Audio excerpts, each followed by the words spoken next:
नमस्कार, आवाज अड्डा में आप सभी का स्वागत है। मैं हूं सुमित और भारतीय बाजार जो कि नए रिकॉर्ड स्तरों पर पहुंचते हुए दिखाई पड़ रहे हैं, नए रिकॉर्ड स्तरों पर कामकाज कर रहे हैं। और इस रिकॉर्ड स्तरों में ना केवल लिमिटेड मूव है बल्कि आप क्रॉस द बोर्ड एक बढ़िया मूव आता हुआ देखेंगे।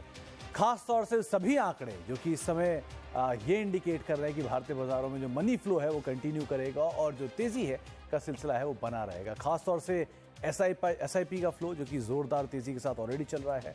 नए रिकॉर्ड आंकड़े डीमैट अकाउंट के खुलने के जो कि रिकॉर्ड स्तरों पर 12 करोड़ के आसपास पहुंच गया है।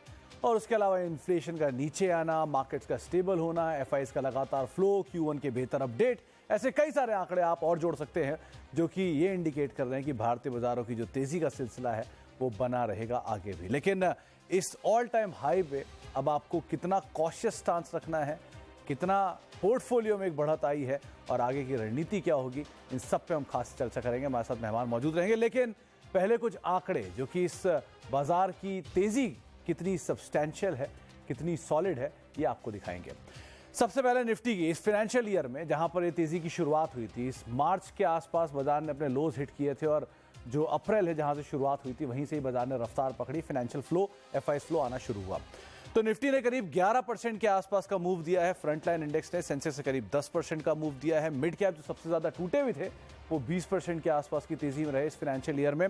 और स्मॉल कैप करीब 22% का मूव यहां पर भी आता हुआ दिखाई पड़ा। निफ्टी बैंक ने बहुत हद तक सपोर्ट किया इस तेजी को, जिसको भी अगर आप दो हिस्सों में बांट देंगे तो प्राइवेट और पीएसयू करीब 11% का मूव निफ्टी बैंक में देखने को मिला। इस तेजी के हीरो कौन से रहे, यानी कि निफ्टी की 10% की बढ़त के सामने किन्होंने आउट परफॉर्म किया, वो आपकी स्क्रीन पर है। टाटा मोटर्स 37% की शानदार तेजी, महिंद्रा एंड महिंद्रा 32% की शानदार तेजी, बजाज फाइनेंस ये वैसे भी एक ड्रीम रन में है, 31% की शानदार तेजी, हीरो मोटोकॉर्प 31% की तेजी और डीवी स्लैब करीब 28% की तेजी। लेकिन इसके साथ साथ आप इन आंकड़ों पर भी नजर रखिएगा कि ये आंकड़े कितनी वेटेज रखते हैं ये सभी कंपनियां इस तेजी में। Apollo hospital, ITC, Bajaj auto, Titan, Asian paint, ये कुछ एफएमसीजी मेजर्स या फार्मा मेजर्स हैं जिन्होंने 22 से लेकर 26% तक का रिटर्न दिया। ये तेजी के सरताज थे, यानी कि इन्होंने इंडेक्स को आउट परफॉर्म किया। लेकिन इंडेक्स को कुछ ऐसे भी स्टॉक है जिन्होंने आउट परफॉर्म नहीं किया, अंडर परफॉर्म किया या फिर एट पार रहे हैं।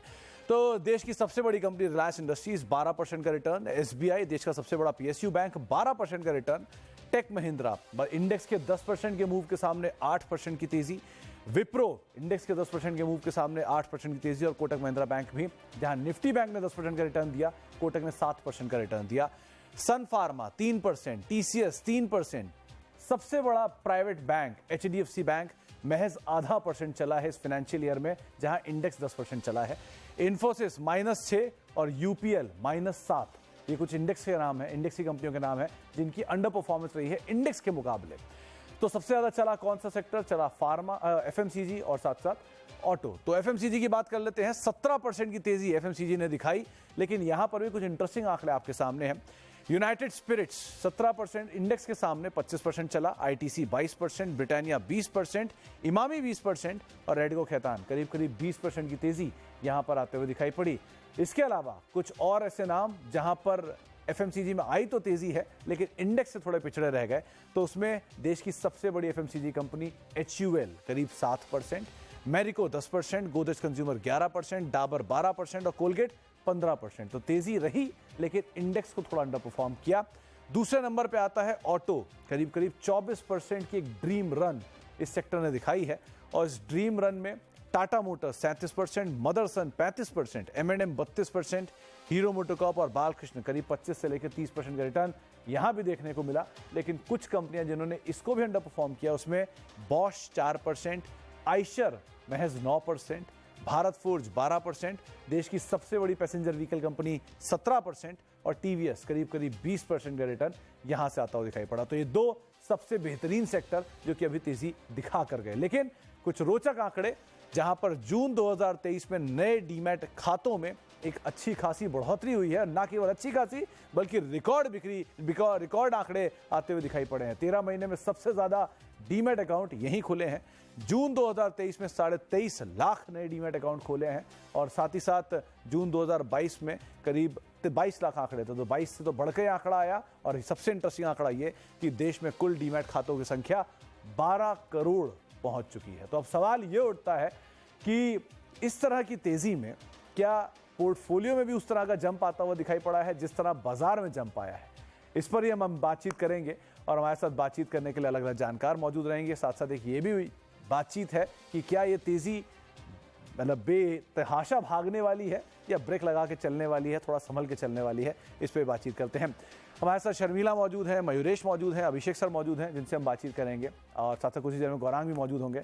लेकिन अभिषेक सर, बाजार की इस तेजी में तेजी सबके लिए थी या तेजी चुनिंदा के लिए थी? क्या ये मान के चले कि सबके पोर्टफोलियो में ऐसी गुलजार रहा जैसा बाजार गुलजार हुआ है, या अभी चुनिंदा का पोर्टफोलियो गुलजार हुआ है, पोर्टफोलियो में वो तेजी नहीं आई है जो तेजी आ जानी चाहिए थी?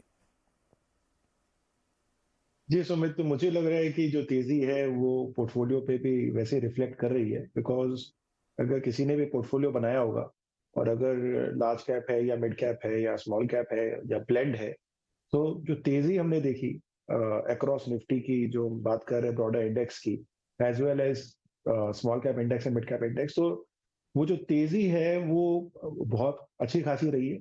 और डेफिनेटली जो पोर्टफोलियो में बने रहे हैं, जिन्होंने अपना पेशेंस दिखाया है इतने समय तक, जो कि हम देख रहे थे कई समय से मार्केट जो है थोड़ा सा रेंज बाउंड हो गया था, वहां पे मुझे लग रहा है कि जिन्होंने एक पोजीशन बना के रखी थी उन्हें तो डेफिनेटली बेनिफिट हुआ होगा। और अगर किसी ने अभी इस तेजी के बीच में भी अगर कहीं किसी ने एंट्री ली है, तो मुझे लगता है उनकी भी एक बेनिफिट रही है। मुझे नहीं लगता कि इस टाइम पे किसी का भी कोई कंप्लेन करने जैसा मौका लगा होगा। बिकॉज फैक्ट रिमेन्स की हमने जैसे कि सेक्टर्स की पार्टिसिपेशन भी, जैसे कि यहाँ पे स्क्रीन पे है, सेक्टर वाइज भी ये जो नंबर्स हैं डबल डिजिट के, ये बहुत ही अच्छे खासे नंबर है। टिपिकली तो ये पूरे साल में अचीव होते हैं, हम तो बात कर रहे हैं कि मात्र 7 महीने भी हुए हैं। तो मुझे लग रहा है उस तरह से एक बहुत अच्छा माहौल बना हुआ है। और उस माहौल के अंदर में डेफिनेटली इन्वेस्टर्स की रुचि भी अब मार्केट की तरफ वापस आ रही है। और जो आपने आंकड़े रन किए डीमैट के, वो डेफिनेटली दर्शाता है कि यहाँ से जो एसआईपी का फ्लो है, मुझे लगता है कि और यहाँ से शायद और हमारा फ्लो बढ़ता ही दिखता है। और ये मार्केट के लिए बहुत अच्छे संकेत है। शर्मिला मैम, 13 करोड़ के आसपास के डीमैट अकाउंट, ये इंडिकेट करता है कि जो रिटेल पार्टिसिपेशन है वो बहुत ज़्यादा एग्रेसिवली बढ़ा है। ये जो कोविड से सिलसिला शुरू हुआ था वो अब फुल रफ्तार में आ चुका है। दूसरा हिस्सा इसका है कि एसआईपी फ्लो भी रिकॉर्ड स्तरों पर आ रहे हैं, तो ये भी इंडिकेट हो रहा है कि बाजार की इस फियास्को में भी शायद रिटेल घबराया नहीं और वहाँ पर वो लगातार एसआईपी फ्लोज चल रहे हैं। तो इस एसआईपी फ्लो की वजह से या डीमैट अकाउंट नए खाते खुलने की वजह से क्या एक आम रिटेल निवेशक इस तेजी का फायदा उठा पाया है, या ये सेलेक्टिव फ्यू जो इन्वेस्टर्स ब्लॉक डील के जरिए हिस्सा बेच रहे हैं या जो नए फंड्स हिस्सा बेच रहे हैं, उनको ही सबसे ज्यादा फायदा मिला इसका? डिफिकल्ट टू से कि जो जिन्होंने ब्लॉक डील किए हैं उनको ज्यादा फायदा हुआ है या इंडिविजुअल इन्वेस्टर्स को हुआ है। बिकॉज आई थिंक जो ज्यादा करके ब्लॉक्स हुए हैं, लॉट ऑफ प्रमोटर्स ने अपनी हिस्सेदारी बेची है, एंड द फैक्ट कि वो इतने जल्दी और आसानी से अब्सॉर्ब हुए हैं, वो भी कहीं ना कहीं मार्केट का स्ट्रेंथ दर्शाता है। क्योंकि नहीं तो हमेशा ये हम अगर मार्केट इतना अच्छा नहीं रहता तो वो ओवरहैंग रहता था स्टॉक पर, और ये ऐसा लगता था कि इसको हजम होने में, इस तरह का जो लिक्विडिटी आई है स्टॉक में, उसको डाइजेस्ट होने में स्टॉक को समय लगेगा। लेकिन इस तरह की बात इस बार हमें नजर नहीं आई। तो मुझे लगता है कि डेफिनेटली आई थिंक एसआईपी एक ऐसी चीज है जिसने मार्केट को, आई थिंक पिछले 2-3 साल में हमने वो शिफ्ट जरूर देखा है कि एफआईएस के आंकड़े नेगेटिव रहे हैं, फिर भी मार्केट नए हाइस तो नहीं बनाया। फॉर द लॉन्गेस्ट टाइम हम वो 18,000 to 19,000 के रेंज में हमने काफी समय बिताया है, and it was frustrating. But at the same time अगर हम देखेंगे कि दुनिया भर में क्या चल रहा था, दुनिया भर के मार्केट्स में क्या चल रहा था, तो उनके मुकाबले हमने बहुत स्ट्रेंथ दिखाई है। And I think large part of it was to do with the fact कि जो एसआईपी का पैसा, जो the mandate is to invest, अगर आप म्यूचुअल फंड में पैसा डालते हो तो मैंडेट इन्वेस्टमेंट का ही रहता है, तो एक पैसे लगातार आते रहते हैं मार्केट में। I think what could change the picture, और ज्यादा पार्टिसिपेशन और ज्यादा एक्साइटमेंट मार्केट में अगर कुछ चीज बढ़ा सकती है, तो वो जो आज आंकड़ा आया है वो है कि retail interest directly investing in stock seems to be back again. क्योंकि मुझे लगता है कि जब हम देखना चालू करते हैं कि जो मार्केट 18,500 600 रहता था, with in a matter of 10 days कहना चाहिए, हम देखते हैं कि ऑलमोस्ट 19,500 तक पहुंच जाता है। तो वो जो that build up that leads to it and that excitement, वो आई थिंक ये नंबर ने कैप्चर किया है कि जिस तरह से डीमैट अकाउंट्स खुले हैं, बिकॉज बीच का पीरियड ऐसा भी रहा है कि वो एक फ्लैटिश ट्रेंड हो गया था, या तो कम भी खुले थे बिकॉज मार्केट ऊपर नहीं जा रहा था, मार्केट का ट्रेंड भी उस तरह से था। और रिटेल पैंडेमिक के दौरान जितना समय लोगों के पास था उतना अब समय नहीं रहा है मार्केट को एक्टिवली देखने के लिए, वो भी एक बड़ी वजह हो सकती है। So I think this number, to my mind, is probably more significant in sort of deciding कि market यहाँ से आगे किस तरह से रहेगा, more than I mean, of course, I think SIP plays a very big role, लेकिन just in terms of momentum and mood, मुझे लगता है ये नंबर ज्यादा मेरे लिए है। अच्छा, गौरांग सर भी हमारे साथ मौजूद हैं। गौरांग सर, जब बाजार में हर तरफ बातचीत थी कि मंदी आएगी, रिसेशनरी प्रेशर है, वॉर रहेगा, सिचुएशंस ख़राब हैं, कंपनियों के नंबर्स वीक रहेंगे, डिमांड साइड सबड्यूड है, रूरल इनकम कमज़ोर है, उस समय बाजार ने पलट लिया और नया ऑल टाइम हाई हिट कर दिया। तो क्या वो फियर है अभी भी कि कुछ हम मिस कर गए हैं, सब पार्टिसिपेट नहीं कर पाए हैं, जितना हम ले सकते थे हम नहीं ले पाए? क्या ऐसा कुछ हो रहा है क्या आमतौर पे रिटेल निवेशकों के बीच में? वो फियर ऑफ मिसिंग आउट जो होता है, फोमो, वो आ गया है क्या बाजार में? बहुत बहुत धन्यवाद सुमित, इस मंच पर आमंत्रित करने के लिए। तो बाजार में जब इतनी घबराहट होती है तो बहुत बड़े गुरु ने कहा है कि आपको हिम्मत करके खरीदारी करनी चाहिए। नहीं तो वो हिम्मत कुछ जुटा पाया कोई? ऐसा कुछ हुआ था क्या उस समय? हमने तो कोविड के समय भी खरीदारी की राय दी थी सुमित। मतलब गौरांग सर, आप तो सालों से हिम्मत जुटा रहे हो, यहाँ तो बात रिटेल इन्वेस्टर की, क्या वो हिम्मत जुटा पाए ऐसी सिचुएशन में? तो हम हमारे माध्यम के द्वारा हमारे रिटेल पकड़ के मार्गदर्शन हैं, तभी ऐसा बनता है। अगर शेयर बाजार में आपके, वो कहते हैं ना कि नीचे रास्ते में पान के गल्ले वाला अगर आपको बोलता है ये शेयर ले लो वो शेयर ले लो, हाँ, या फिर आपका जूता पॉलिश वाला बोलता है आप ये शेयर ले लो वो शेयर ले लो, तभी गड़बड़ी है, तभी जाकर के माल बेचना चाहिए, तभी जाके खरीदारी में समझदारी नहीं है सुमित। समझदारी तभी है जब लोगों में घबराहट हो, क्योंकि तभी आपको जो शेयर खरीदने हैं आपको अपने दाम से कम दाम में मिलते हैं, क्योंकि ये घबराहट है बाजार में। और ये बहुत बड़े गुरु ने कहा है, मैं नहीं कहता। और हमने तो तभी भी कहा था, आपके साथ हम काफी समय से जुड़े हुए हैं सुमित, आपने बाजार को लेकर के हमारी राय स्पष्ट रूप से सुनी है। हम कभी भी बात करते हैं तो दो हिस्सों में बात नहीं करते हैं, एक ही मत देते हैं, और वो भी पूरी स्पष्टीकरण से। और मुझे लगता है कि ठीक है, हम आ गए हैं 19,500 का स्तर हमने देख लिया, आज थोड़ी गिरावट देख ली हमने, लेकिन ये गिरावट कब देख रहे हैं हम? पिछले 6-7 दिनों की एक अच्छी तेजी और मजबूती के बाद देख रहे हैं। तो गिरावट भी बाजार की सेहत के लिए अच्छी होती है, मौका देती है नए निवेशकों को आकर के निवेश करने के लिए। और कोई भी बाजार एक दिशा में जाता है तो मैं ज्यादा चिंतित हो जाता हूं। तो मयूरेश सर, आप भी क्या सरोकार रखते हो क्या इस चीज से कि इस बार का जो मूव आया है इंडेक्स के अंदर, जो दोबारा हम अपने नए हाइज बना रहे हैं, ये इसलिए नहीं था कि मार्च में हमने बहुत हैवी सेल ऑफ देखा जिसका पुल बैक या जिसका कंपनसेशन अप्रैल ऑनवर्ड्स हम देख रहे हैं इंडिसीज में, या इस बार एक्टिवली मार्केट में रिटेल पार्टिसिपेशन आया और पोर्टफोलियो में उतना ही जंप है जितना इंडिसीज के अंदर आता हुआ दिखाई पड़ रहा है? इवनिंग सुमित जी, तो आपके सवाल को मैं दो हिस्सों में बांटूंगा। पहला हिस्सा इन terms of returns that the markets have given, और मुझे लगता है आई थिंक जो एक प्लेसमेंट है इंडिया की ग्लोबल कॉन्टेक्स्ट में, जो एफआईआई फ्लोज हैं और जो हमारे आंकड़े रहेंगे मैक्रो स्केल पे, जीडीपी के आंकड़े हो, टैक्स कलेक्शन हो, ये फ्लोज रहने की उम्मीद बरकरार रखनी चाहिए for the better part of this financial year. यहाँ पे rest of the flow is still struggling. US में हम माइल्ड रिसेशन की बात कर रहे हैं, यूरोपियन में और इन्फ्लेशन अभी भी स्टिकी।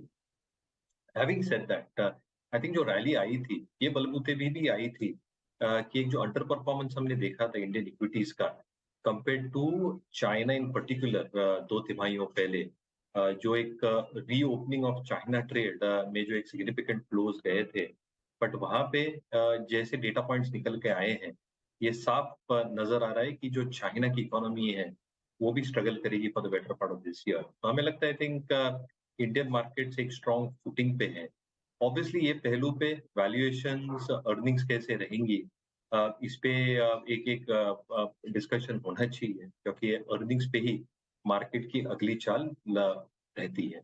जहां तक रिटेल पार्टिसिपेशन का सवाल रहा है, मुझे लगता है I think for the first leg of the rally थोड़ा एक बिलीफ नहीं था मार्केट रैली में।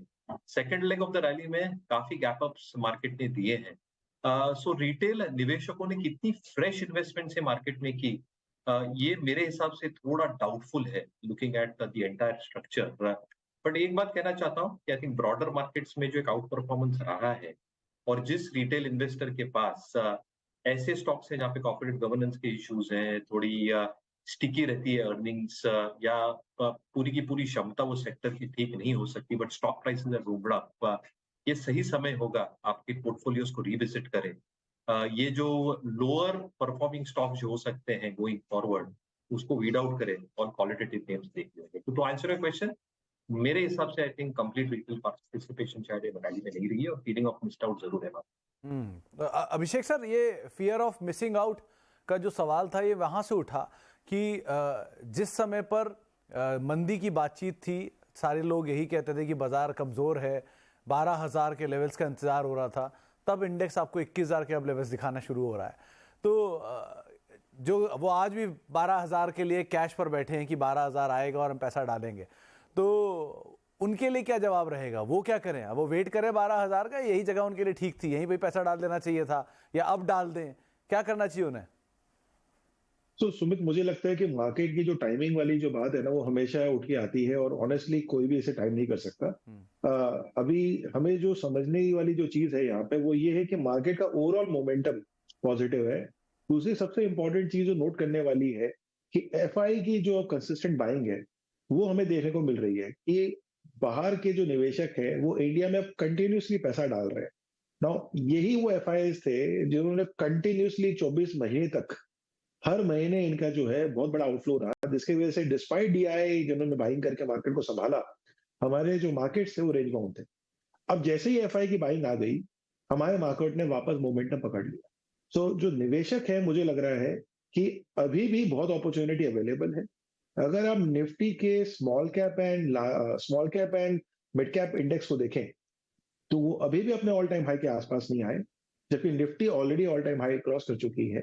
और अब सिर्फ निफ्टी को देख के यह कॉल नहीं लिया जाए कि मार्केट में तेजी या खत्म हो गई है या हम पीक पर है, बिकॉज अभी भी जो small and mid cap index है, वहां से जो पोटेंशियल मुझे लगता है वो काफी सिग्निफिकेंट है। तो आई फील कि इस तरह की रैली के बीच में पॉजेज आ सकते हैं, क्योंकि कहीं पे भी कोई भी मार्केट एक तरफा तो नहीं चल सकता। बट ये साल मुझे बहुत पॉजिटिव लग रहा है। मुझे लग रहा है कि अभी भी स्पेस है यहाँ पे पैसे बनाने के लिए। आपको डेफिनेटली एक अच्छा पोर्टफोलियो कंस्ट्रक्ट करना पड़ेगा, समझना पड़ेगा कि कहाँ पे अपॉर्चुनिटी है, एंड डेफिनेटली इस रैली को आप आगे भी प्ले कर सकते हैं। फोमो वाली बात तो बिल्कुल सही है, क्योंकि यही नॉर्मली होता है, जब बरसात आती है तो नए मेंढक आते हैं। सो इसमें तो ये तो रीति है। मगर जो एक अच्छी बात मुझे लगी रिटेल इन्वेस्टर्स की इस बार, अगर आप देखेंगे लास्ट 2-3 साल के बाद, specially post covid, the maturity level and the level of where they are so educated about what is happening, ये बहुत फिनोमिनल है। तो इस बार मुझे नहीं लग रहा कि कोई जूता चप्पल बेचने वाला या कोई इस तरह के इन्वेस्टर्स मार्केट में पार्टिसिपेट करे। यहाँ पे डेफिनेटली लर्नेड पीपल है जो मार्केट में पार्टिसिपेट करे, इसलिए इनकी जो सेलिंग थी वो इतनी बड़ी आई नहीं जब मार्केट में जब करेक्शन फेज चल रहा था। और अब जब इनको सम सेंस आ गया है कि मार्केट अब अच्छा लग रहा है, तो एकाएक इतनी बड़ी तेजी के साथ लोग पार्टिसिपेट कर रहे हैं। तो मुझे ओवरऑल, जैसे मैंने कहा कि पहले भी आपके चैनल्स पे आके मैंने एक मत ही बात रखी है कि इंडिया की जो स्टोरी है वो इंटैक्ट है, और हमारे लेवल पे हम जब स्टोरी को एनालाइज करते हैं तो हमारे लिए तो 7 से 10 साल की स्टोरी है। अब वो 7 से 10 साल के व्यू में मैं ये सर्टन तो हूं कि डेफिनेटली हम पैसा बनाएंगे। बट अगर किसी को 1 साल का व्यू बने और ऐसे मार्केट के अंदर में जहां कभी तेजी है कभी मंदी है, तो डेफिनेटली किसी भी इन्वेस्टर के लिए ये बहुत डिफिकल्ट हो जाएगा कि कहाँ पे पैसे बनाए।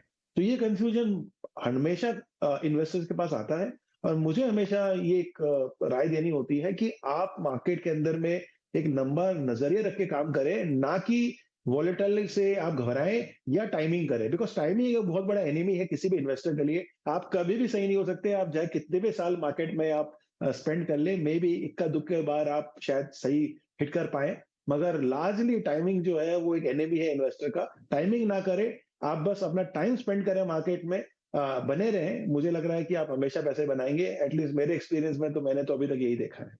टाइमिंग ना करें, टाइम दे, ये सही स्टेटमेंट था वैसे। शर्मिला मैम, एक समय ऐसा था कि सब कुछ बुरा बुरा ही दिख रहा था, अर्थव्यवस्था में मंदी आ गई, ग्लोबल कंपनियों में इश्यूज आ जाएंगे, ये सब बातें थी। आज का सब कुछ सही है क्या? अर्निंग बहुत अच्छी आएगी, मॉनसून जो थोड़े दिन पहले डिफिसिट था अब बहुत अच्छा सरप्लस की तरफ जाने की तैयारी कर रहा है, Q1 के अपडेट्स बहुत शानदार आने लग गए हैं, और with time economic policy stable हो गई, इंटरेस्ट रेट सिनेरियो बढ़ना बंद हो गया, हर चीज़ बहुत अच्छी हो गई। क्या अब हम यहाँ से कुछ बुरे दौर नहीं देखने वाले हैं? इंडिया की इकोनॉमी में बेस्ट पोजीशन, बेस्ट पॉइज्ड है, यहाँ से मार्केट ऐसी रफ्तार पकड़ेगा जब तक कोई सडन ब्रेक ना लगे। तो क्या लग रहा है आपको कि या सिचुएशन जब सही चल रही है, रेस पे पैर रखें या ब्रेक पे भी पैर रखना जरूरी है अभी? मेरे हिसाब से ग्लोबल सिनेरियो अगर आप देखेंगे तो वहां पर अभी भी काफी क्वेश्चन मार्क्स है। जैसे आज सुबह ही जिस तरह से हम यानी आज जिस तरह से मार्केट रिएक्ट हुआ है, that is largely to global cues, और जिस तरह से यूएस में एम्प्लॉयमेंट डेटा आया और वहां से फिर से जो एक कंसर्न हुआ कि इंटरेस्ट रेट हाइक्स वहां पर, और वैसे भी उन्होंने एक इंडिकेशन दिया था कि और करेंगे, लेकिन that will be sooner rather than later. तो मेरे हिसाब से वो कंसर्न अभी भी बना है कि किस तरह से यूएस में पूरा interest rate scenario play out होगा। तो ऑनेस्टली आई थिंक वहां पर भी economy seems to be on a fairly strong footing. अगर इस तरह का डेटा आता है कि जॉब्स जो उनकी उम्मीद थी उससे ऑलमोस्ट दुगने रेट पे बढ़े हैं। लेकिन जहां तक यूरोप का सवाल है, वहां पर जिस तरह का इन्फ्लेशन है, रशिया और यूक्रेन का सवाल है, that we we are like more than a year now, you're 3 months into the situation, और अभी भी वहां पर like there is no relief in that। और वो इसलिए important हो जाता है because Russia plays a very crucial role in the whole oil and gas part of the space। China अपनी अलग दिक्कतों से गुजर रहा है, और कभी डेटा ये सजेस्ट करता है कि चीजें अब वहां सुधर रही है, कभी ऐसा लगता है कि वहां अभी भी और भी समय लग सकता है। But yes, I think with some degree of confidence हम ये काफी चीजें अब अच्छी लग रही है, and I think that's the story that we are now buying. तो गौरांग सर, एक बात बताओ, ऐसा कि आप फंड मैनेजर से मिलते हो, आप इतने सालों से मार्केट को ट्रैक कर रहे हो, कहीं ये प्रॉब्लम ऑफ प्लेंटी तो नहीं दिख रहा आपको? क्योंकि पैसा आ रहा है, एफआईज का भी पैसा आ रहा है, एसआईपी का भी, और पैसा फंड मैनेजर्स के पास भरपूर है, और वैल्यूएशन स्ट्रेच हो चुके हैं। एक ही कंपनी को अगर आप 30 के मल्टीपल पे लेते थे तो आज 35 के मल्टीपल पे खड़ा है। आपके पास मजबूरी है कि आपको लेना भी जरूरी है कि पैसा आ ही जा रहा है। तो कहीं ये प्रॉब्लम ऑफ प्लेंटी तो नहीं जा रहा है धीरे धीरे फंड मैनेजर्स के हाथ में या इन्वेस्टर्स के हाथ में? जो चीज आप 20 में छोड़ कर आए आपको 30 में लेनी पड़ रही है। ये सिचुएशन तो नहीं कहीं खड़ी हो रही बाजार में? देखिए, फिर से वही बात आ जाती है, जैसे आप समय देना चाहते हो बाजार में, या फिर आप ये देखते हो कि आप बाजार को टाइम करते हो का नहीं। दूसरी बात यह है सुमित कि अगर पैसा आ रहा है तो उसके साथ साथ नए पेपर्स भी आ रहे हैं आईपीओ के माध्यम के द्वारा वगैरह वगैरह।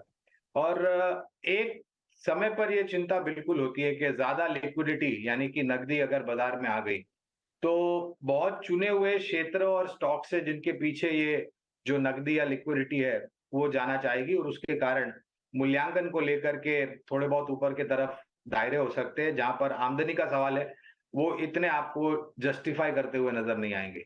लेकिन धीरे धीरे वहां पर भी हमने देखा है और अनुमान लगाया जा रहा है कि ये जो वित्तीय वर्ष शुरू हुआ है उसमें भी मेरे ख्याल से जो ग्रोथ है कॉर्पोरेट इंडिया की, वो मेरे ख्याल से एक डबल डिजिट में ऊपर की तरफ आनी चाहिए, ऐसा अनुमान हम लगा के चल रहे हैं, बशर्ते कि कोई ऐसी दुर्घटना ना हो या फिर कोई ऐसी परिस्थिति या खबरें ना उभर करके आए।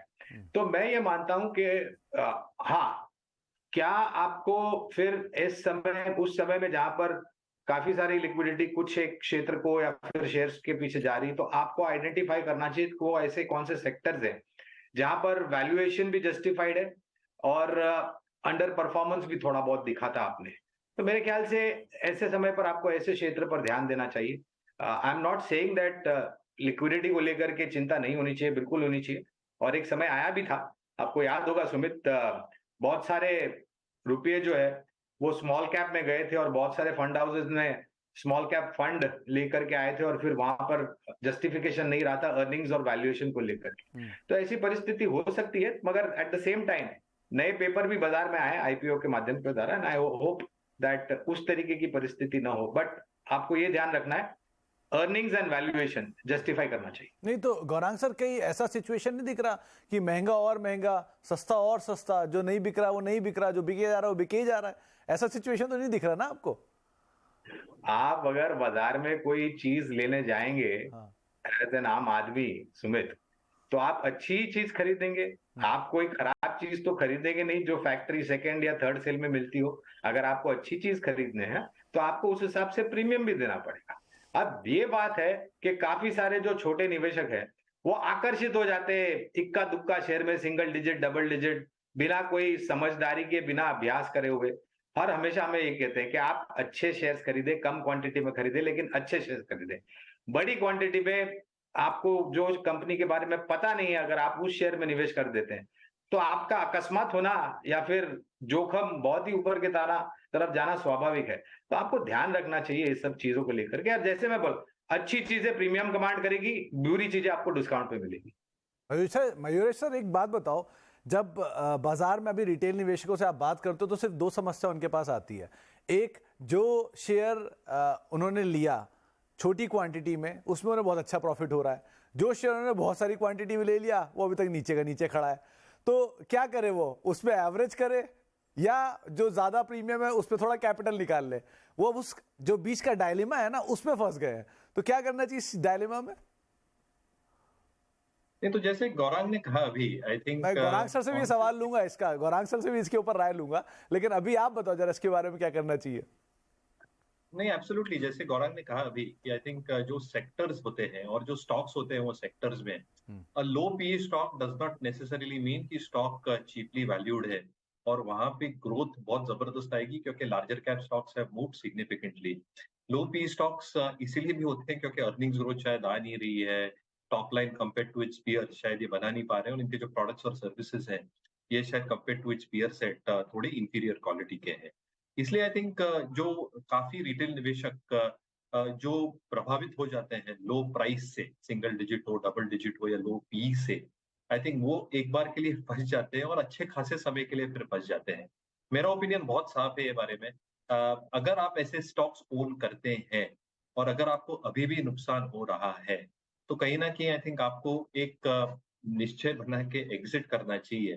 And you should probably look at qualitative names, क्योंकि हमने हमारे स्टडीज में देखा है पिछले कई वर्षों के कि क्वालिटेटिव नेम्स मार्केट साइकिल्स से अच्छी तरह से जूझ भी लेते हैं, एंड मार्केट साइकिल्स से बाहर निकलते वक्त they appear as long term leaders and winners as well. इसलिए हमारी जो ओनिल मेथोडोलॉजी है, जो लीडर्स पे फोकस करती है, लॉन्ग टर्म अर्निंग्स पे फोकस करती है, हमें लगता है आई थिंक जो लीडरशिप वाले स्टॉक्स हैं ये मार्केट साइकिल्स को भली भांति जानते हैं and they can play this cycles very very. तो गौरांग सर, आप क्या मानते हो इसके ऊपर कि ऐसी सिचुएशन में रिटेल निवेशक क्या करे? मैं 100% मेरे प्रिय मित्र मयूरेश से सहमत हूं।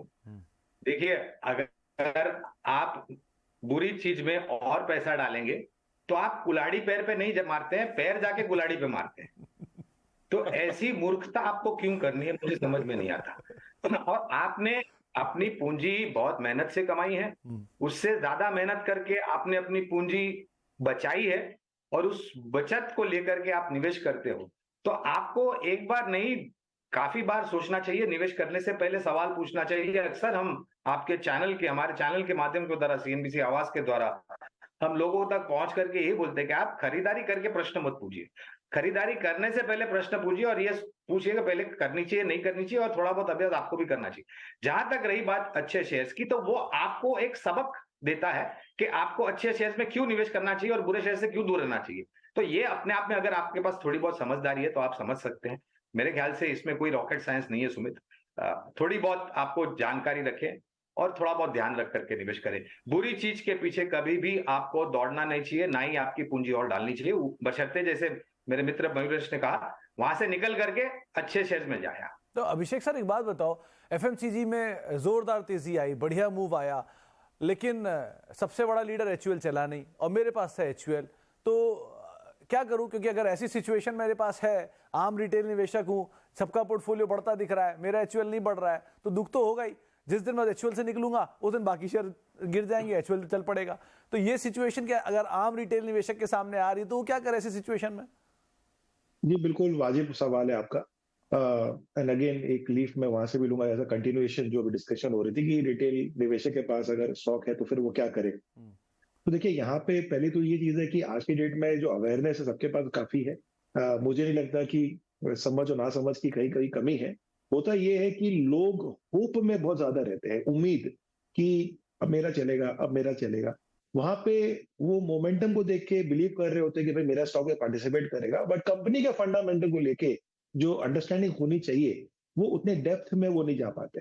दूसरी बात है कि जैसे HUL है, अगर किसी को FMCG पे बुलिशनेस है तो डेफिनेटली मैं ये रिकमेंड करूंगा कि चाहे वो कोई भी सेक्टर हो, आपको कभी भी एक सिंगल स्टॉक नहीं लेना चाहिए उस सेक्टर का, क्योंकि अगर आपकी उस सेक्टर के प्रति एक तरह की बुलिशनेस बनी हुई है तो डेफिनेटली बास्केट आपको बनाना चाहिए अपने ओवरऑल एलोकेशन पे। तो प्रॉब्लम को आप डील कर पाते हैं, अदरवाइज आप इस प्रॉब्लम से चूक नहीं सकते। अगर आप एक पर्टिकुलर स्टॉक के अंदर में ही कॉन्सेंट्रेट हो जाएंगे तो फिर उस कंपनी के फंडामेंटल्स आपको समझने होंगे कि वो जस्टिफाइड है कि नहीं है। अदरवाइज ये पॉसिबल नहीं है कि आप एक स्टॉक में बने हुए हैं और वो स्टॉक आपकी मर्जी से, मार्केट की मर्जी से चलेगा, वो मुश्किल है।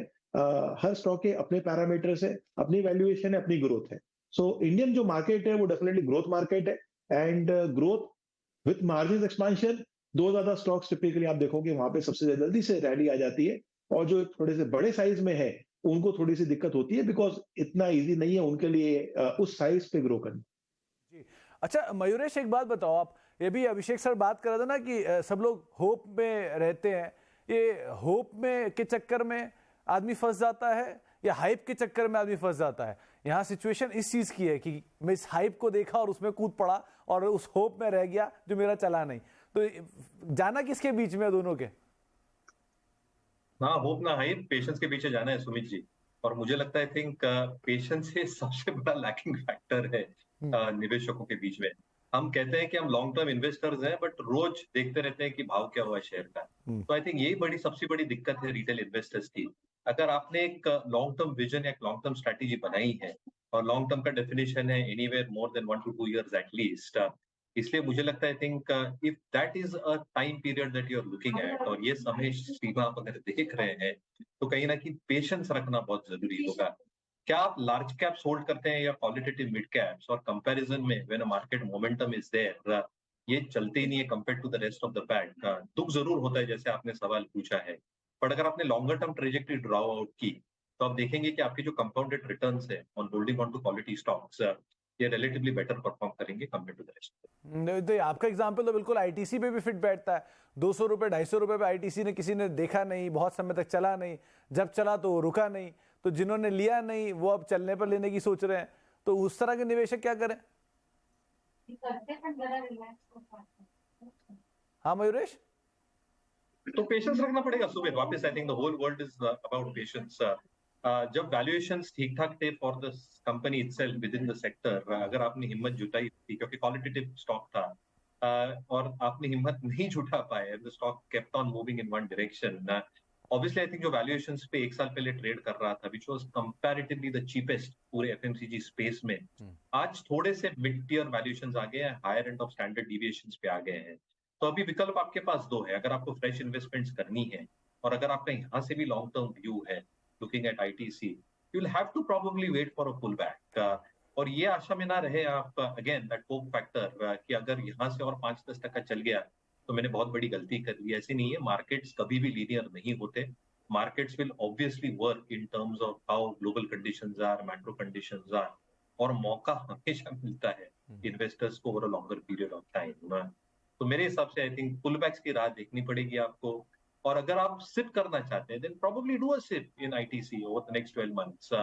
हर एक महीने में आप एक स्पेसिफाइड क्वांटिटी और वैल्यू डालते जाएं, और 12 महीने तक निवेश करते जाएं, then probably stay invested over longer period. तो जिन अंडर बात कर रहे हैं उस पर भी अभी चर्चा करनी बाकी है, क्योंकि हर कुछ भागा नहीं है बाजार में। बाजार भले ऑल टाइम हाई पे पहुंच गया, लेकिन कुछ शेयर अभी भी ऑल टाइम लोज या अपने लोज के आसपास ही कामकाज कर रहे हैं। उस पर भी बातचीत करते हैं, एक छोटा सा ब्रेक ले लेते हैं, ब्रेक के बाद लौटते हैं और उस पर भी चर्चा करते हैं।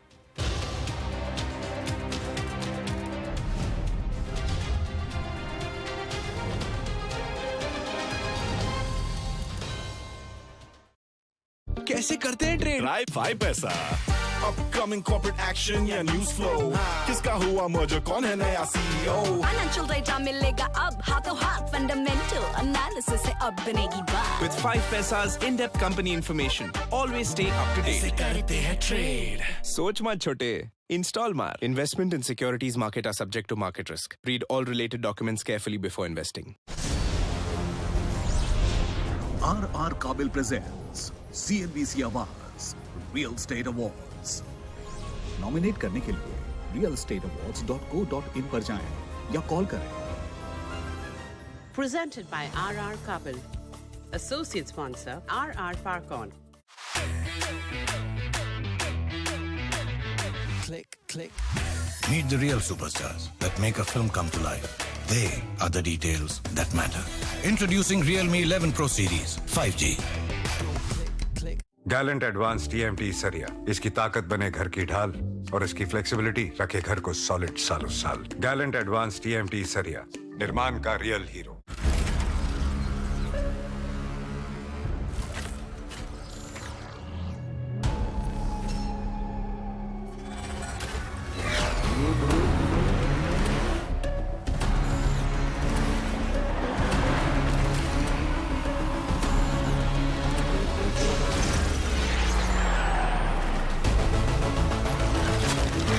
Badass reborn.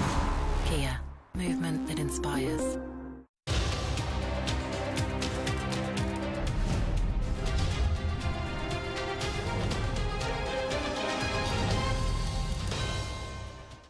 आप देख रहे हैं आवाज अड्डा और आज हम बातचीत कर रहे हैं बाजार के इस ऑल टाइम हाई में कितने पोर्टफोलियो के अंदर बदलाव आए हैं, कितनी रफ्तार आपके पोर्टफोलियो में मिली है और क्या ये जो तेजी थी ये ब्रॉडर बेस्ड रही है ये नहीं रही है, और अब जो अंडर परफॉर्मिंग सेक्टर हैं उनमें आपकी रणनीति क्या होनी चाहिए। तो पहले तो वो जो शुरुआती एक प्लेट थी वो लेकर आइए, किस तरह की सिचुएशंस मार्केट में रही है और कैसी तेजी हमने देखी है। तो इंडेक्स में तो भले 10% का रिटर्न रहा और ये आपके सामने वो out performer Tata Motors, M&M, Bajaj finance, hero MotoCorp, जहां पे शानदार तेजी बनते हुए दिखाई पड़ी है। डबल डिजिट से ज़्यादा ही ग्रोथ रही है। Asian paints, Bajaj auto, Titan, ITC करीब करीब सब में ही ये 22%, 23% का रिटर्न इस फाइनेंशियल ईयर में आया। लेकिन ये अंडर परफॉर्मर की स्क्रीन पे आपके एक सूची है जिसमें रिलायंस, SBI जैसे दो नाम अंडर परफॉर्मर नहीं, हालांकि इक्वल परफॉर्मर रहे इंडेक्स में, लेकिन टेक महिंद्रा, विप्रो, कोटक ये सब वो नाम हैं जो कि अंडर परफॉर्मर रहे हैं निफ्टी के अभी तक फाइनेंशियल ईयर में। तो गौरांग सर, एक सवाल इस आंकड़े को देख के मेरे जहन में आया, करीब 15% वेटेज रखते हैं वो स्टॉक जो कि इस बारी आउट परफॉर्म करके गए हैं और करीब 38% वेटेज रखते हैं वो स्टॉक जो कि अंडर परफॉर्म करके गए। चलिए मैं रिलायंस और SBI को अगर हटा भी दूं तो भी 26% वेटेज रखते हैं वो स्टॉक जो कि निफ्टी को अंडर परफॉर्म करके गए हैं इस फाइनेंशियल ईयर में। तो अगर ये आउट परफॉर्म करेंगे तो निफ्टी की सिचुएशन कहां देख रहे हो आप? क्या जब ये परफॉर्म करेंगे तो आउट परफॉर्मर वापस बैकफुट पे आ जाएंगे? कैसी सिचुएशन में नहीं कि आगे चल के कि ये जब हैवी वेट अपना फुल ऑन देने की कोशिश करेंगे तब क्या सिचुएशन होगी इंडेक्स की? देखिए सुमित, बाजार हमेशा एक बैलेंसिंग एक्ट करता है मेरे हिसाब से, जहां तक मेरा अनुभव रहा है। और जो क्षेत्र ने योगदान नहीं दिया है, ज्यादातर वहां पर आपको नाम आएंगे IT क्षेत्र से, कुछ स्पेशलिटी एग्रोकेमिकल्स के नाम आएंगे, धातु क्षेत्र यानी कि मेटल सेक्टर के नाम आएंगे, कुछ नाम मेरे ख्याल से फार्मास्यूटिकल सेक्टर से आएंगे और कुछ मेरे ख्याल से बैंकिंग में आपको दिखाई देंगे। अब आपको ये देखना है सुमित के, और मैं ये हमेशा कहता हूं कि आपको महीने दर महीने जो टिप्पणियां आती हैं डिपॉजिट्स और एडवांसेस को, लोन्स को लेकर के, या फिर तिमाही दर तिमाही जो नतीजे आते हैं उसके आधार पर आप अपना निवेश में बदलाव करते हैं, तो मेरे ख्याल से ये बहुत ही सुलझी हुई रणनीति नहीं होगी। आपको हमेशा समय देना चाहिए और लंबी अवधि में क्या नतीजे आते हैं, क्या आंकड़े उभर करके आते हैं, उस पर ध्यान दें। अभी एक उदाहरण मैं आपको देता हूं, पिछले वित्तीय वर्ष में भी अगर आप देखने जाएं सुमित, तो मेरे ख्याल से IT सेक्टर को लेकर के बहुत सारे लोग अंडरवेट थे। तब भी हम निवेश की राय देते थे। आज की तारीख में भी हमें लग रहा है कि IT सेक्टर को आपको नजरअंदाज नहीं करना चाहिए। वहां पर मूल्यांकन के हिसाब से भी देखने जाए तो मेरे ख्याल से वैल्यूएशन थोड़े बहुत जस्टिफाई लग रहे हैं। हाँ, मिड कैप IT में थोड़े बहुत स्ट्रेच लग रहे हैं क्योंकि काफी कुछ ऊपर के तरफ के दायरे देखे। उसी लिहाज से अगर आप देखें तो मेरे ख्याल से metal sector, again company specific अगर आप देखने जाए तो थोड़ा बहुत अंडर परफॉर्मेंस है, कुछ में एक अच्छा रुझान आया है। Similarly for pharma and relative other some sectors like banks and all that. मगर मुझे लग रहा है कि अगर आप जैसे आप मतलब अगर valuation and visibility of earnings की बात करते हैं, तो आई थिंक आईटी सेक्टर भले आज थोड़ा बहुत पिछड़ा हुआ है, लेकिन ऐसा नहीं कि ये आपको आने वाले 2 या 3 साल में आंकड़ों के आधार पर बेहतर रुझान नहीं लेकर के आएगा। I think IT is quite commendable in terms of long term investment time horizon. आपको बिल्कुल यहाँ पर ध्यान देना चाहिए। Pharmaceutical, stock specific API, generics वगैरह जो है, वहां पर आपको ध्यान देना चाहिए। धातु क्षेत्र में फेरस नॉन फेरस का मिक्स देखिए आप, और उस हिसाब से मिसाल के तौर पर हिंडाल्को जो कि काफी लंबे से, टाटा स्टील है, काफी लंबे से रेंज बाउंड कामकाज कर रहा है वगैरह, वहां पर आपको ध्यान देना चाहिए। मैं थोड़ी बहुत स्टॉक स्पेसिफिक भी बात कर रहा हूँ, बट मैं ये मानता हूं कि अगर आप अर्निंग्स 12 या 15% की भी सालाना देख ले और फिर उसको 3 या 5 साल पे कंपाउंडिंग करे, तो रादर देन ज्यादातर जोर या ध्यान कंपनियां स्टॉक से देने से अगर आप सिर्फ इंडेक्स सूचकांक पे ध्यान देते हैं, और हमारा अनुमान यह कहता है कि आने वाले समय में ऑन अ कंजर्वेटिव साइड बहुत ही न्यूनतम स्तर पर 12 से 15%, मैं 12% का भी रिटर्न लेता हूं, तो आप अनुमान लगा सकते हैं। एक सिंपल सा गणित है, कंपाउंडिंग करिए फॉर द नेक्स्ट 4 इयर्स और देखिए क्या आंकड़ा उभर करके आता है आपके पास सेंसेक्स और निफ्टी का। गौरांग सर ने आईटी की बात की, जरा आईटी आपकी स्क्रीन पर है, आप देखिए एक बारी क्यों उन्होंने आईटी में 2 शब्द यूज किए। पहला कि मिड कैप आईटी में थोड़े वैल्यूएशन स्ट्रेच है। FY24 में ही मिड कैप आईटी, जहां आईटी सेक्टर सिर्फ 3% चला है, मिड कैप आईटी में साइंट, जेंसार, केपीआईटी, बिरला कॉप, परसिस्टेंट ऑन एन एवरेज 35% चले हैं। और लार्ज कैप आईटी आपकी स्क्रीन पर आएगा, जहां पे ऑन एन एवरेज 8% नहीं, रादर 3% का ऑन एन एवरेज रिटर्न इस लार्ज कैप की टॉप 5 कंपनी ने दिया है। Take Mahindra, Wipro, HCL take, TCS और इन्फोसिस इनफैक्ट नेगेटिव में रहा है। तो और लाइक वाइज फार्मा भी आपकी स्क्रीन पर आएगा। ये फार्मा में भी कुछ सिचुएशन ऐसी ही बनी है, जहां पर मिड कैप फार्मा में एक 17% की तेजी फार्मा सेक्टर में हमने देखी है इस वित्त वर्ष के दौरान, और 43% तक का मूव मैक्स में, औरबिंदो में 43, ग्लेनमार्क में, यानी कि मिड कैप फार्मा आपकी स्क्रीन पर है, जहां एवरेज 40% का मूव आया है।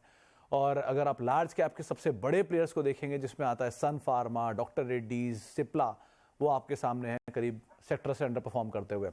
तो मयूरेश, ये जो बैलेंसिंग एक्ट जिसकी गौरांग अभी बात कर रहे थे, large cap versus mid cap की, जिसमें मिड कैप में एक सेक्टर में बहुत जबरदस्त तेजी आई है और मिड कैप उसी सेक्टर के लार्ज कैप अंडर परफॉर्म करके गए, तो क्या ये सही समय है लार्ज कैप में एंटर करने का, मिड कैप से निकल कर, या बने रहते रहते? तो 2 पहलू। एक, I think yes, mid caps selective sectors में बहुत अच्छा परफॉर्मेंस कर चुके हैं, mid cap IT being a very prime example. But हमें लगता है आई थिंक जो क्वालिटेटिव लार्ज कैप्स और क्वालिटेटिव मिड कैप्स है, यहाँ पे अभी भी स्कोप है फॉर अर्निंग्स मोमेंटम अगले कुछ क्वार्टर्स और वर्षों के लिए। इसलिए आपको थोड़ा सेक्टर स्टॉक स्पेसिफिक अब होना पड़ेगा। Markets are at an all time high.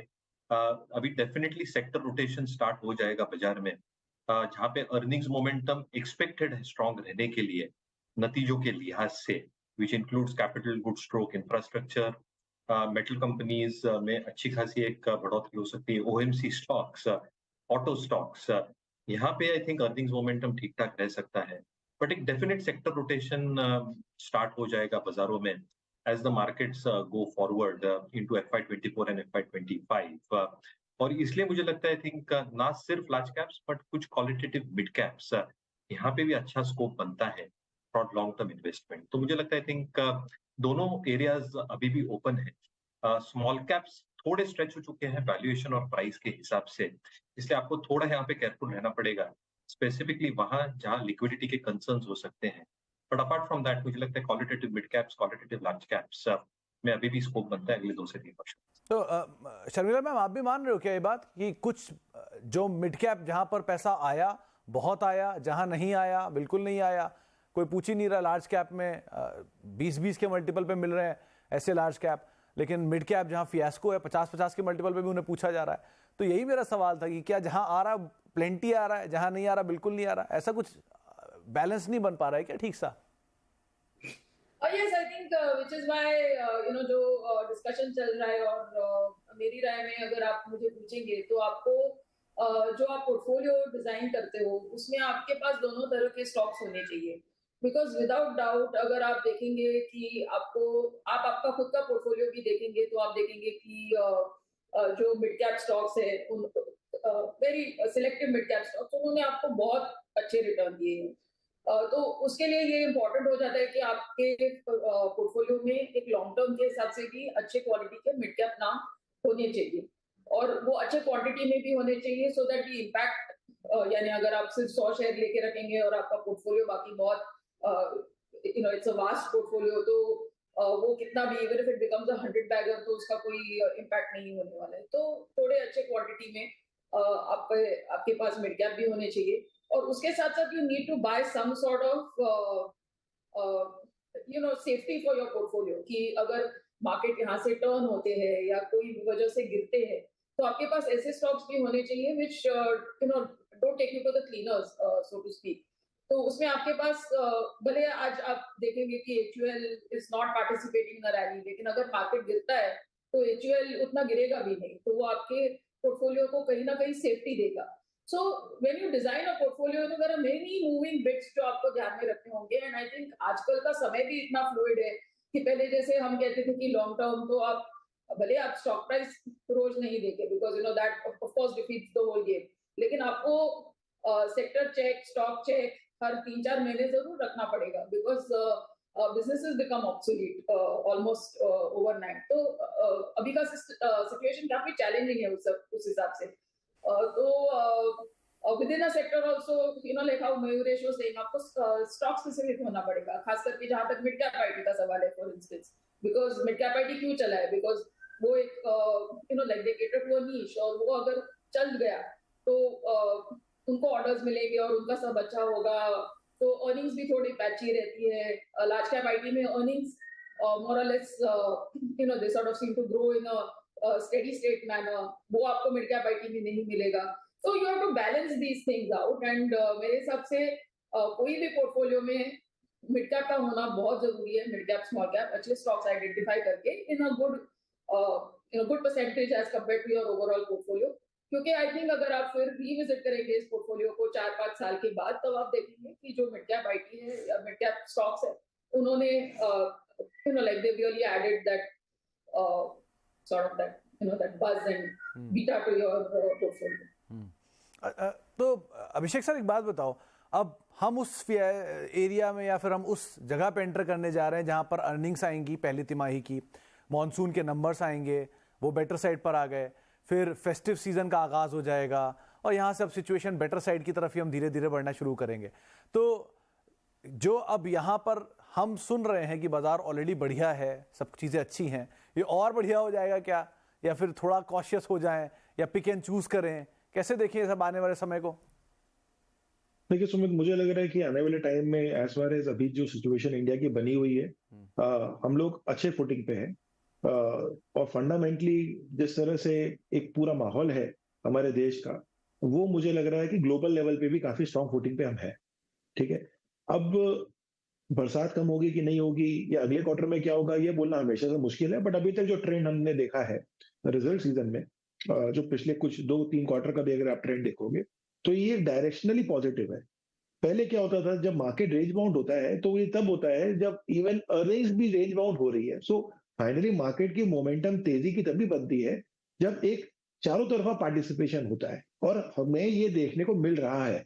अभी तक आपने जितने भी डेटा रन किए हैं, आपने एक चीज जरूर देखी होगी कि जो पार्टिसिपेशन है, चाहे वो कोई स्टॉक 20% ऊपर है या 30% ऊपर है, ये सब अलग अलग सेक्टर को भी रिप्रेजेंट कर रहे हैं। ये बहुत पॉजिटिव बात है, बिकॉज मार्केट की सस्टेनेबिलिटी, इस तेजी की सस्टेनेबिलिटी इस मुद्दे पे डेफिनेटली मैटर करती है कि ये अक्रॉस द बोर्ड है या सिलेक्टिव फ्यू है, क्योंकि सिलेक्टिव फ्यू के अंदर में हम होल्ड नहीं कर पाए। तो जहां तक आने वाले समय की बात है या रेस्ट ऑफ द ईयर की बात है, मुझे लग रहा है कि हम गुड शेप में है।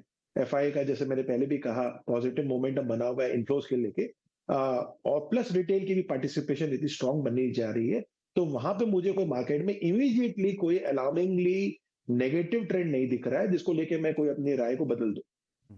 दूसरी बात, यस, कोई भी मार्केट में आपको हमेशा कॉशियस होकर ही काम करना होगा। आप ब्लाइंडली कहीं पे भी इन्वेस्ट करेंगे तो डेफिनेटली मार खाएंगे। फाइनली अगर किसी को निफ्टी पे प्ले करना है या इंडेक्स लेवल के शेयरों पे प्ले करना है, तो मुझे तो कई बार लगता है कि आप ETF ही ले लीजिए, वो आपके लिए सेफेस्ट बेट है। वहां पे आपको इस तरह की वॉलेटिलिटी से बचने को मिल जाता है, जहां तक आप बहुत सारे लार्ज नेम्स की बात करते हैं। बट जहां तक ये मिड कैप और स्मॉल कैप की बात होती है, और वहां पे मेरा ज्यादा फोकस रहता है, रुझान रहता है, मैं बायस भी हूं वहां पे, देखिए वहां पे जो है ना, कई बार आप देखेंगे, अभी भी हमने चैनल पे भी डिस्कस किया, आप वेट दिखा रहे लार्ज कंपनीज का, ये जो छोटी कंपनी है इनके वेट्स क्या है मार्केट कैप लेवल पे at the level of index? कुछ भी नहीं है। तो जो अपॉर्चुनिटी है वो कितनी बड़ी है, जहां पे दो तरह से बात करते हैं। एक तो वैल्यूएशन गैप भी है, ठीक है। लास्ट 2 साल से मार्केट कहीं नहीं गया, एंड जब एफआई की सेलिंग आ रही थी, तो जब ये रोटेशन हो रहा था, तो उन्होंने लार्ज कैप को प्रेफर किया rather than small and mid cap को। ये नॉर्मली मार्केट का हमेशा ही ट्रेंड रहा है कि जब मार्केट करेक्शन मोड में होता है, टिपिकली लोग ऑटोमेटिकली लार्ज कैप में चले जाते हैं। जब मार्केट घूमता है, तब यहाँ पे एक रैली आती है मिड एंड स्मॉल कैप में, वही हमने अभी देखी। तो मुझे लग रहा है ये सस्टेनेबल है। दूसरी बात है कि ये अंडर रिप्रेजेंटेड है, स्पेशली कुछ बहुत सारे ऐसे स्टॉक्स जो बहुत अच्छा कर रहे हैं, एंड उनकी स्टोरी भी अलग है। जरूरी नहीं है कि हमें एक ही बास्केट, एक आईटी हमने पकड़ ली तो आईटी में सबको एक जैसा ही काम कर रहा है, बिल्कुल भी नहीं है। आर्टिफिशियल इंटेलिजेंस का तो नाम भी किसी ने नहीं सुना होगा 10 साल पहले, वो जो आज की डेट में इंडिया के अंदर में one of the most prominent activity जहां पे काम हो रहा है, वहां पे है।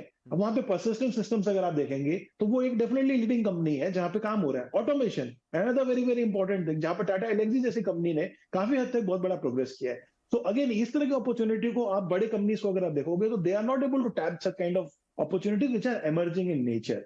तो मुझे लग रहा है बहुत ऐसे सेक्टर्स हैं जहां पे बहुत सारी चीजें एमर्ज हो रही है नई, and they are well positioned to capture that growth. And यही रीजन है कि हमें इस तरह का माहौल बना हुआ दिख रहा है, जहां पे वेरियस सेक्टर्स में मिड एंड स्मॉल कैप जैसी कंपनियां जो है अच्छा कर रही है। तो गौरांग सर, अब क्योंकि हम जा रहे हैं अर्निंग सीजन में, नेक्स्ट क्वार्टर की अर्निंग शुरू होने जा रहा है नेक्स्ट वीक से ही, तो क्या मान के चले कि जहां पर ऑलरेडी बढ़िया तेजी आ गई है वहां पर जाएं अच्छी अर्निंग देखने के बाद, या जहां कमजोरी है ऑलरेडी स्टॉक्स के अंदर, ऑलरेडी दाम नीचे मिल रहे हैं, वहां पर जाना सेफर बेट रहेगा, या नंबर्स को देख के कोई कॉल ना लें, नंबर्स हो जाएं उसके बाद उतरें? क्या करें, किसके नंबर अच्छे, किसके नंबर खराब? एक तिमाही के नतीजों को देख करके आप ये निर्णय नहीं ले सकते सुमित। और मैंने यही बात अभी जब हम बात कर रहे थे तब स्पष्ट रूप से कहा कि महीने दर महीने जो टिप्पणियां आती है या तिमाही दर तिमाही जो नतीजे आते हैं, ये आपको आकलन के लिए सहारा देती है कि आने वाले भविष्य में किस प्रकार के आंकड़े उभर करके आएंगे। एक तिमाही के नतीजे के देख करके अगर आप लंबी अवधि का जो आपका निवेश है उसमें बहुत बड़ा फेर बदलाव करेंगे, तो फिर से मैं दोहराऊंगा, ये समझदारी वाली बात नहीं हो सकती है। और ऐसा समय आता है सुमित कि साल दर साल, तिमाही दर तिमाही, हर एक क्षेत्र में जुड़ी हुई हर एक कंपनी आपको 15-15, 20-20% का रिटर्न लेकर के दे सालाना, ये भी संभव नहीं है। हमें थोड़ा बहुत समझदारी से काम लेना चाहिए। हमें लग रहा है, अगर आपने बात छेड़ी है, तो मेरे ख्याल से 12 जुलाई से टीसीएस आगाज करेगा पहली तिमाही के नतीजों का, और उसके पश्चात हम ढेर सारी कंपनियों के नतीजे देखेंगे। हमारा आकलन ये कहता है कि आईटी क्षेत्र को लेकर के थोड़ी बहुत, खास करके दिग्गज कंपनियों की मैं बात कर रहा हूँ, मिड कैप ने तो अभी जो आंकड़े आपने स्क्रीन पर दिखाए वो अपने आप अपनी कहानी बताते हैं, तो दिग्गजों में मेरे ख्याल से थोड़ी बहुत रियायत मिल सकती है। बैंकिंग सेक्टर को लेकर के हम बहुत ही उत्साहित है, और हमें लग रहा है कि पिछले तिमाही में भी जो टिप्पणी करी थी वो इस साल भी वित्तीय वर्ष में हम करेंगे कि बैंकिंग और फाइनेंस, वित्तीय क्षेत्र जिसे हम कहते हैं सुमित, वो आउट परफॉर्म करेगा। ऑटोज में एक आपको शानदार रुझान नजर आएगा। वर्षा ऋतु मेघराज का आशीर्वाद है, एफएमसीजी सेक्टर की जो मांग है ग्रामीण मध्यम ग्रामीण भागों से, वो सहारा देगी वॉल्यूम्स ग्रोथ को लेकर के। और कच्चे माल, माफ कीजिएगा, कच्चे लागत खर्च या कच्चा माल का जो खर्च है, वहां पर भी आपने थोड़ी बहुत स्थिरता आते हुए देखी है। रही बात सीमेंट की और मेटल्स की, अगेन अगर आप लंबी अवधि का सोचते हैं तो मुझे लग रहा है कि ये सब क्षेत्र जो है वहां पर आपको नजर रख, जरूरी नहीं है कि पिछले वर्ष जिसने अच्छा किया वो इस वित्तीय वर्ष में खराब करेगा, ऐसा नहीं है। पिछले वर्ष में जिसने अच्छा किया है वो इस वित्तीय वर्ष में इधर से और भी अच्छा कर सकता है, और जिसने थोड़ा बहुत उम्मीद से कम, पर आसार सुधर सकते हैं।